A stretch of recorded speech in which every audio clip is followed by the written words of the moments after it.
Masayang ibinahagi ni Kim Chu sa kanyang mga taga-suporta na nagsimula na siyang mag-aral ng Korean language bilang paghahanda sa kanyang inaabangang bagong serye na Kupino. Sa kanyang Facebook account, nag-post ang aktres ng 10 seconds clip mula sa kanyang online Korean language class na agad namang ikinatuwa ng kanyang mga fans. Korean lesson, excited much na ang masayang caption ni Kim sa kanyang video.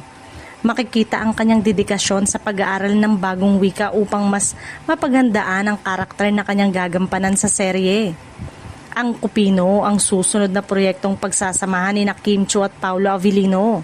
Umiikot ang kwento sa dalawang taong pinaglayo ng tadhana ngunit muling magtatagpo sa South Korea. Bahagi ng production ng pagkuha ng mahalagang eksena sa nasabing bansa. Kaya inaasahang magiging malaking tulong ang pag-aaral ni Kim ng Korean language. Sa isang panayam, ibinahagi ni Kim na magkakaroon ng Filipino at Korean elements ang serye. It is a Korean and Filipino.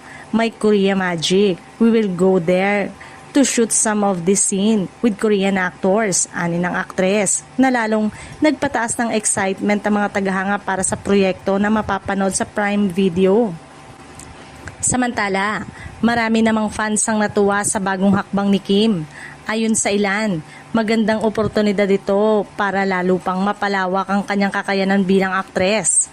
May ilan pang nagsasabing baka balang araw ay magkaroon siya ng pagkakataong makapasok sa South Korean entertainment industry kung ipagpapatuloy niya ang pag-aaral ng kanyang wika. Gayunpaman, nananatiling sabik ang mga tagahanga sa muling pagtatambal ni Kim Chu at Paolo Avellino sa Kupino, habang abala si Kim sa paghahanda para sa serye. Lalo namang tumitindi ang pananabik ng Kim Pao fans na muling mapanood ang kanilang chemistry sa isang kakaiba at mas malaking proyekto na may international flavor.